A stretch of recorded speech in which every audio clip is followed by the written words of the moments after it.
Assalamualaikum warahmatullahi wabarakatuh. Alhamdulillah, alhamdulillah rabbil alamin, alladzi arsala rasulahu bil huda wa dinil haq liyudhhirahu 'ala ad-dini kullih walau karihal musyrikun. Wa asyhadu an la ilaha illallah wahdahu la syarikalah wa asyhadu anna sayyidana Muhammadan abduhu wa rasuluhu la nabiyya ba'dah. Allahumma salli wa sallim wa barik wa karim mu'azzim ala sayyidina wa maulana Muhammadin salatan yattasilu biha ruhul musalli alaihi bih wa ala alihi wa sahbihi wa alaina ma'ahum wa fihim birahmatika ya arhamar rahimin wa ya ajwadal ajwadin wa rahimal masakin. Alhamdulillah, segala puji dan syukur kehadirat Allah Subhanahu wa taala yang mana kita dikumpulkan oleh Allah Subhanahu wa taala dalam pencarian ilmu akan ilmu daripada baginda Nabi Muhammad sallallahu alaihi wasallam. Sebagaimana kita mengaji dan mengkaji di dalam tafsir surat Al-Kahfi, sebelum kita memulai pengajian kita, mari bersama-sama kita berniat dengan niat-niat yang baik sebagaimana niat yang diajarkan oleh Al-Imam Abdullah bin Al-Haddad dan ditulis oleh guru mulia Al-Habib Umar bin Muhammad bin Salim bin Hafid di dalam kitab Khulasatul Madad An-Nabawi. Bismillahirrahmanirrahim. Alhamdulillah rabbil alamin. Nawaitu ta'alluma wa ta'lim wa tadhakkura wa tadhkir wa naf'a wal intifa' wal ifada wal istifadah wal hatha ala tamassuki bi kitabillahi wa sunnati rasulih wa du'a ila al-huda wa dilala ala al-khair wa ibtigha'a wajhillah wa mardatihi wa qurbihi wa thawabihi subhanahu wa ta'ala. Ikhwani rahimakumullah, kembali kita mengaji dan mengkaji di dalam tafsir surat Al-Kahfi, yang mana di dalam suratul Kahfi ini sebagaimana kita ketahui ketika turun ayat yang mana ayat tersebut turun sebagai peringatan dan juga sebagai i'lam, sebagai pemberitahuan bahwa Nabi Muhammad SAW itu diutus oleh Allah Subhanahu wa taala juga sebagai duta kemanusiaan. Rasulullah SAW merupakan perwakilan, merupakan orang yang diandalkan oleh orang-orang miskin, orang-orang yang direndahkan oleh masyarakat secara kasta sosial.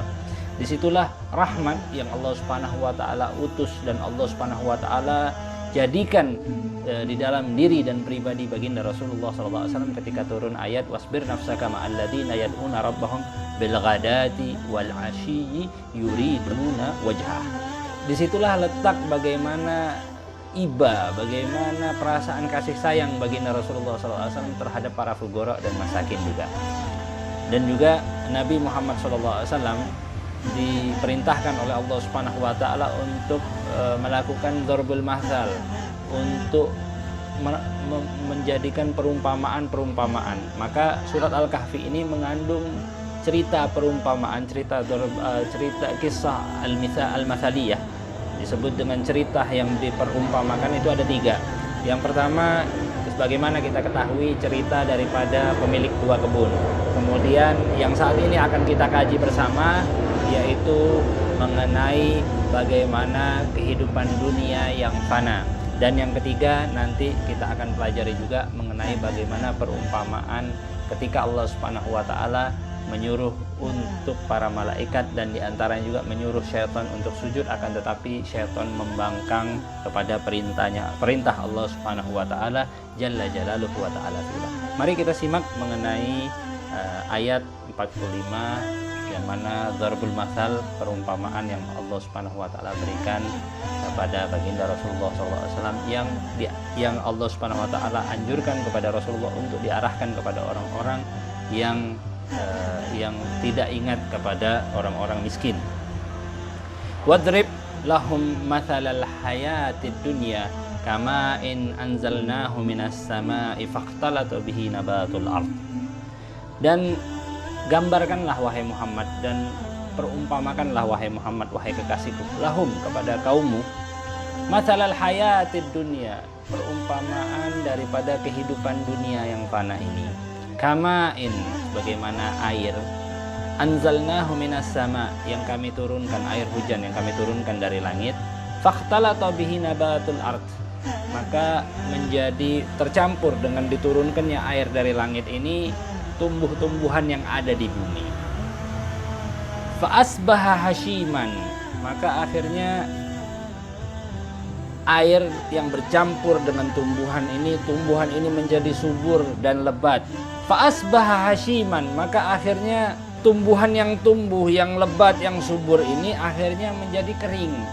Setelah lama-kelamaan ya menjadi kering, menjadi layu. Ya bisan mutafarikan ajza'uhu, yang mana dia punya bagian-bagian ini gampang untuk terpecah-pecah, gampang untuk dimusnahkan.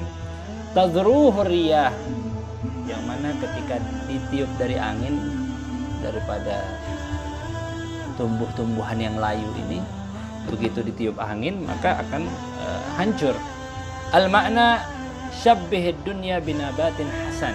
Maknanya di sini adalah Nabi Muhammad SAW diperintahkan oleh Allah Subhanahu wa taala untuk menggambarkan, untuk memberikan masal perumpamaan dunia ini sebagaimana tumbuh-tumbuhan yang tadinya bagus akhirnya layu, akhirnya menjadi hancur dan juga menjadi hilang, diterpa daripada angin. Maka ini adalah contoh yang sangat nyata bagi kita bahwa tidak ada yang abadi di dunia ini, karena semuanya akan layu. Baik manusia pun awalnya mungkin terlihat gagah, terlihat indah, terlihat elok jalannya, jasmaninya dan lain sebagainya, nantinya akan layu dan juga akan dikubur di bawah tanah tersebut. Kemudian wa kana Allahu ala kulli syai'in muqtadira, dan Allah Subhanahu wa taala sungguh mampu terhadap segala sesuatu. Allah Subhanahu wa taala mampu untuk menghilangkan, mampu untuk menghidupkan, mampu untuk segala sesuatu. Tidak ada yang membuat Allah Subhanahu wa taala menjadi lemah, baik di dunia maupun di akhirat, baik di bumi maupun di langit. Maka dari sini Allah Subhanahu wa taala tegaskan kembali, al-malu wal banuna zinatul hayatid dunya.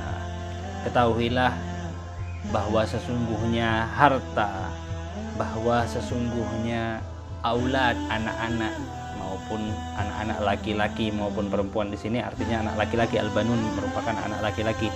Karena disampaikan di sini karena anak laki orang biasanya lebih berbangga terkadang, dan di masa itu ketika darbul masal Allah Subhanahu wa taala perintahkan Nabi Muhammad SAW untuk menjadikan perumpamaan bagi kaumnya, bagi orang-orang Quraisy. Orang Quraisy itu sangat berbangga dengan anak-anak laki di saat itu. Wal banuna zinatul hayatid dunya, hanya dipakai untuk hiasan-hiasan, dekorasi-dekorasi di muka bumi ini, yang mana tidaklah orang yang tertipu dengan dunia ini, la yaghtaru biha illal ahmaq al-jahul, tidaklah tertipu dengan dunia ini, dengan dekor-dekornya yang indah, dengan hiasan-hiasan yang indah, kecuali orang yang sangat bodoh, orang yang termakan daripada kegoblokan dirinya sendiri, yang tertipu. Jangan dikatakan bahwa dunia ini bakal abadi, sesungguhnya dunia ini fana. Maka dia telah tertipu dengan apa yang disebutkan tadi, yang mana dia merasa bangga, berhias dengan dirinya, baik dengan hartanya maupun anaknya maupun pengikutnya dan lain sebagainya di dunia ini. Dan Allah Subhanahu wa taala kembali tegaskan di dalam ayat yang berikutnya, wal baqiyat as-salihat wal baqiyatu as-salihatu khairun inda rabbika thawaban wa khairun amala. Dan ketahuilah al-baqiyat as-salihat, yang mana amal-amalan soleh, yang mana disebutkan di sini ahli tafsir mengatakan bahwa kenapa dinamakan al-baqiyat as-salihat, nanti kita akan bahas. Di sini al-baqiyat as-salihat ada beberapa pendapat. Yang pertama, para ulama berpendapat bahwa al-baqiyat salihat ini artinya adalah amal-amal kebaikan. Yang kedua, para ulama berpendapat al-baqiyat as-salihat ini merupakan sholat 5 waktu, as-shalawatul khams. Ini disebut sebagai al-baqiyat as-salihat. Yang ketiga, para alim ulama mengatakan bahwa al-baqiyat as-salihat adalah kalimat subhanallah walhamdulillah wala ilaha illallah wallahu akbar. Sebagian menambahkan wala haula wala quwwata illa billahil aliyyil azim. Ini sebagian ditambahkan seperti itu. Kenapa dinamakan al-baqiyat as-salihat? Kenapa? Li'annaha sumiyat bidzalika li'annaha tubqi sahibaha fil jannah. Karena dia bakal melanggangkan, bakal menjadikan orang yang melaksanakannya itu nanti kelak di surga. Baik itu amal kebaikan maupun sholat 5 waktu maupun kalimat daripada subhanallah walhamdulillah wala ilaha illallah wallahu akbar. Dan kalimat subhanallah walhamdulillah wala ilaha illallah wallahu akbar ini juga disebut sebagai gharasul jannah. Disebut sebagai apa? Tumbuhan ataupun bibit-bibitnya surga. Bibit-bibit tumbuhan yang ada di surga itu disebutnya adalah subhanallah walhamdulillah wala ilaha illallah wallahu akbar. Kenapa? Karena setiap tanaman di surga ketika kita angkat tanamannya itu semuanya bertuliskan subhanallah walhamdulillah wala ilaha illallah wallahu akbar. Sebagian juga mengatakan bahwa subhanallah walhamdulillah wala ilaha illallah wallahu akbar ini merupakan arkanul Islam. Kalimat ini juga yang merupakan diwasiatkan oleh baginda Rasulullah SAW kepada pamannya yaitu Sayyidina Al-Abbas dengan sholat tasbih. Bahkan Rasulullah SAW nanti menganjurkan sholat tasbih walaupun pernah mengerjakannya di umur kita walaupun 1 kali, kerjakan sholat tasbih. Dan seperti itu juga Al-Khalil Ibrahim mewasiatkan kepada baginda Nabi Muhammad SAW tentang surga. Wa khairun inda rabbika thawaban wa khairun amala. Itu al-baqiyat as-salihat, sebaik-baik yang di sisinya Allah Subhanahu wa taala, yang bakal diterima oleh Allah Subhanahu wa taala. Yang baik di sisi Allah Subhanahu wa taala adalah al-baqiyat as-salihat tadi, amalan-amalan kebaikan tadi. Wa khairun amala ay ma ya'maluhun nas wa yarjuhu indallah taala, dan itu juga adalah sebaik amalan, sebaik daripada angan-angan yang diinginkan oleh seorang mukmin yang beriman kepada Allah Subhanahu wa taala. Orang-orang seluruh manusia juga berangan-angan agar apa? Agar dia melaksanakan daripada al-baqiyat as-salihat, amalan-amalan yang baik ini. Wa yauma tusayyarul jibal, dan berikutnya peringatan dari Allah Subhanahu wa taala, wa yauma tusayyarul jibalu. Sebagian dibaca seperti itu, tapi wa fi qiraatin bin nun wa kasril ya wa nasbil jibal. Dan sebagian juga dibaca wa yauma nusayyirul jibala. Sebagian dibaca wa yauma tusayyarul jibalu. Ay yadhhabu biha an wajhil ard. Allah botakin ini dunia, Allah cabutin ini dunia paku-pakunya. Gunung-gunung tidak terlihat lagi di muka bumi ini. Dan ingatlah ketika peristiwa itu akan terjadi, kata Allah Subhanahu wa taala, maka fatasiru haba'an mumbatha, maka dunia ini akan seperti debu yang bertebaran. Tanahnya polos melontos, gak ada apa-apa di atas muka bumi ini. Wa taral ardha barizah, dan saat itu juga engkau memandang terhadap dunia ini barizah, zahirah, tidak ada sesuatu di atasnya. La jibal wala bunyan, tidak ada sedikit pun, tidak ada gunung-gunung. Kalau kita sekarang lihat dunia, waduh enak banget. Melihat dari Jakarta ada puncak di Bogor, melihat dari Surabaya ada Bromo, ada yang indah-indah di dunia ini. Melihat kita di Jazirah Arab, melihat ada gunung-gunung yang sangat indah yang melindungi, yang menjadi paku di bumi ini. Tapi nanti ketika datang harinya, Allah Subhanahu wa taala gunduli muka bumi ini. Allah jadikan gundul, plontos muka bumi ini tanpa ada apapun, baik dari jibal, baik dari gunung-gunung maupun berbagai macam bangunan yang ada di muka bumi ini yang dibangun bertingkat-tingkat dan lain sebagainya. Allah Subhanahu wa taala akan ratakan bumi ini semuanya. Wa hasyarnahum falam nughadir minhum ahada, dan kami bakal kumpulkan seluruh manusia, baik mukmin, baik yang beriman, baik yang kafir, yang membangkang daripada perintah kami. Falam nughadir minhum ahada, falam natruk minhum ahada, tidaklah kami tinggalkan sedikit pun sosok dari manusia ini yang ada di muka bumi ini. Seluruhnya kami akan kumpulkan mereka semuanya. Wa uridhu ala rabbika saffa. Kemudian di ayat berikutnya Allah Subhanahu wa taala menjelaskan, dan mereka akan dipaparkan di hadapan Allah Subhanahu wa taala, di hadapan Tuhanmu wahai Muhammad. Soffa, dalam keadaan berbaris-baris. Laqad ji'tumuna kama khalaqnakum awwala marrah. Dan Allah Subhanahu wa taala akan memberikan kalimat ataupun Allah Subhanahu wa taala akan memberikan speech, penyampaian bagi orang-orang kafir. Laqad ji'tumuna kama khalaqnakum awwala marrah. Kalian telah mendatangi kami sebagaimana kami menciptakan kalian saat pertama kali.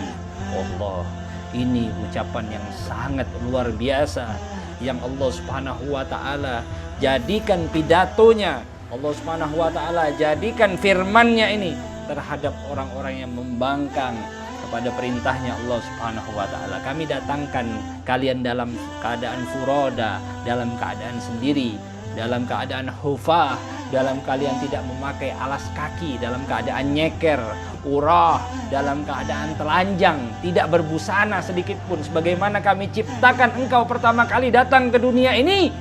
Maka seperti itu juga kami akan menemui kalian. Bahkan disebutkan ghorlan, jam' agral, ghairu mahtunin. Mereka juga datang kepada Allah Subhanahu wa taala, laqad ji'tumuna kama khalaqnakum awwala marrah. Kami mendatangi kalian sebagaimana kalian pertama kali kami ciptakan kalian. Maka Allah Subhanahu wa taala juga mendatangi orang-orang tadi dalam keadaan apa? Dalam keadaan mereka tidak memakai alas kaki, dalam keadaan tidak berbusana, dalam keadaan apa? Dalam keadaan masih berkulub, ghairu mahtunin, tidak dikhitan. Sebagaimana mereka terlahir bayi, seperti itulah Allah Subhanahu wa taala menemui mereka. Allah. Wa yuqalu limunkiril ba'ats, dan Allah Subhanahu wa taala sampaikan juga kepada mereka. Dan Allah Subhanahu wa taala bakal kumpulkan kita semuanya dalam keadaan seperti itu, dan Allah Subhanahu wa taala sampaikan kepada orang-orang yang membangkang ba'ats akan bagaimana Allah Subhanahu wa taala bangkitkan kita semua. Bal za'amtum allan naj'ala lakum mau'ida, akan tetapi kalian berpikir bahwa dan kalian beranggapan bahwa kami tidak menepati, tidak menjadikan janji-janji kami itu tepat terhadap akan diutus, akan dibangkitkan manusia-manusia ini semua. Ini merupakan ejekan yang Allah Subhanahu wa taala sampaikan kepada orang-orang yang menentang, kepada orang-orang yang beranggapan bahwa tidak ada hari akhir, tidak ada Allah Subhanahu wa taala akan membangkitkan kembali seluruh manusia yang akan diatur soft-softnya oleh Allah Subhanahu wa taala, yang akan ditemui oleh Allah Jalla Jalaluhu wa taala fi'ula. Maka lil ba'si Allah Subhanahu wa taala sampaikan ketika dalam keadaan bangkitnya seluruh manusia, Allah kumpulkan seluruh manusia ini, dan Allah Subhanahu wa taala gambarkan bagaimana tegangnya keadaan tersebut.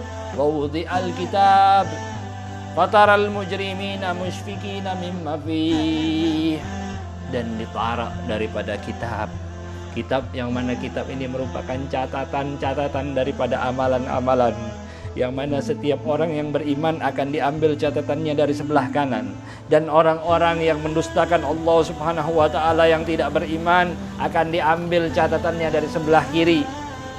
Fataral mujrimin, maka engkau akan melihat wahai Muhammad sallallahu alaihi wasallam orang-orang yang kafir, orang-orang yang mengingkari terhadap apa yang kami sampaikan ini, musyfikin, mereka akan takut, akan khaif, akan sangat merasakan ketakutan yang sangat luar biasa, mimma fihi, terhadap apa yang ada di dalam kitab tersebut. Wa yaquluna ya laitana ma li hadzal kitab la yughadiru saghiratan wala kabiratan illa ahsaha. Dan mereka akan berkata sambil berpandang-pandangan, salah satu di antara mereka akan memandang satu dengan yang lainnya, dan mereka akan mengatakan, ya wailatana, sungguh kehancuran bagi kami, sungguh kesialan bagi kami semuanya. Mali hadzal kitab, Apa yang ada dengan buku ini, dengan catatan-catatan ini, dengan kitab-kitab ini? La yughadiru saghiratan. Sungguh ini tulisan, ini catatan, tidak meninggalkan sedikit pun kalkulasinya, tidak meninggalkan sedikit pun bagaimana catatannya. Wala kabiratan, dan juga tidak meninggalkan baik yang kecil maupun yang besar daripada catatan tersebut. Illa ahsaha, kecuali kitab ini benar-benar mengkalkulasi bagaimana amalan-amalan, bagaimana pekerjaan-pekerjaan yang buruk yang dikerjakan oleh orang-orang yang membangkang terhadap apa yang diperintahkan oleh Allah Subhanahu wa taala.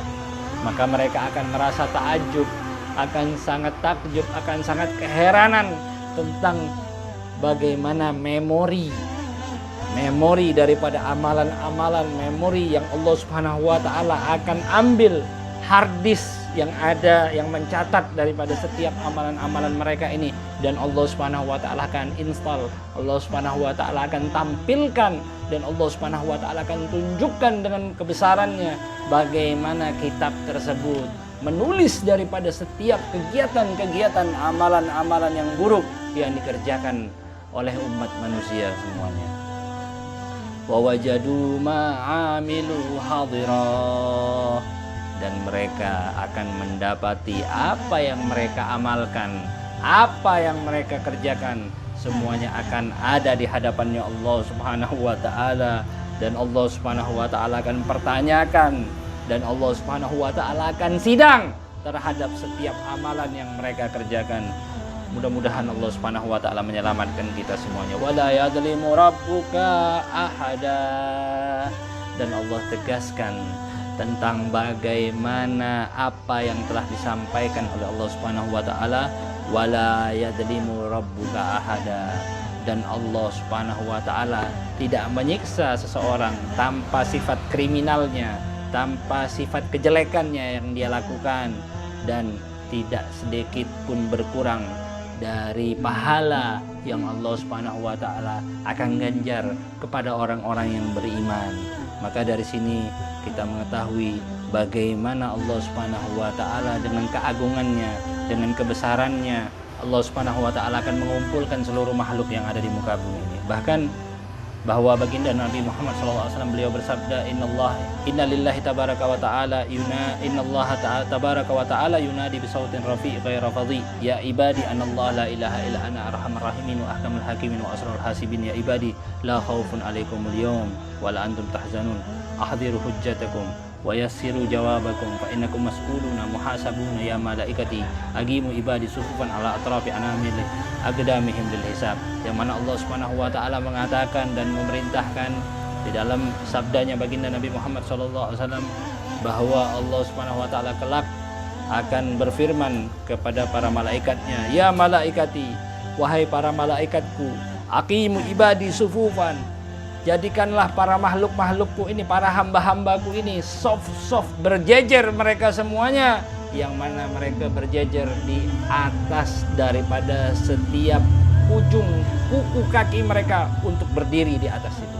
Waliyadzubillah ta'ala. Ini sangat luar biasa, yang mana Allah Subhanahu wa ta'ala jadikan mereka semua untuk berkumpul berdiri di hadapan Allah Subhanahu wa taala untuk dihisab. Mudah-mudahan Allah Subhanahu wa taala masukkan kita kepada golongan yang sepertiga, yaitu thuluthun yadkhulunal jannah bighairi hisab, sepertiga golongan yang bakal masuk surganya Allah Subhanahu wa taala tanpa hisab, yaitu rombongan-rombongan orang yang mulia, rombongan orang-orang yang dimuliakan oleh baginda Nabi, yang dimuliakan oleh Allah Subhanahu wa taala, berkahnya Nabi Muhammad sallallahu alaihi wasallam. Nah, ini ada pertanyaan yang disampaikan kepada kami terkait pelajaran kita di hari ini, yaitu mengenai sholat tasbih. Ya Habib, bagaimana tata cara sholat tasbih? Maka kami sampaikan sesuai yang dari yang kami nukil dari kitab Busyrul Karim halaman 320, disebutkan wa sholatu tasbihi arba'u rakaat, dan sholat tasbih itu 4 rakaat. Yaqulu fi kulli rak'atin ba'dal Fatihah was surah subhanallah walhamdulillah wa la ilaha illallah wallahu akbar. Zada fil ihya wa la haula wa la quwwata illa billahil aliyyil azim. yang mana disebutkan bahwa setiap orang yang sholat tasbih itu di setiap rakaatnya setelah mengerjakan daripada surat Al-Fatihah kemudian membaca surat itu baca subhanallah walhamdulillah wala ilaha illallah wallahu akbar. Di Ihya disebutkan wala haula wala quwwata illa billahil azim 15 kali. Jadi ketika berdiri baca tasbihnya itu sebanyak 15 kali. Wa fi kullin minar ruku' wal i'tidal wa sujudain wal julus bainahuma wa julusul istiraha aw tasyahhud asyaran. Dan setiap daripada ruku, kemudian habis ruku i'tidal, kemudian habis i'tidal sujudnya 2 kali ya. Nanti sujud pertama, kemudian duduk di antara 2 sujud, kemudian sujud lagi. Nah, itu sujud, setiap sujudnya 10.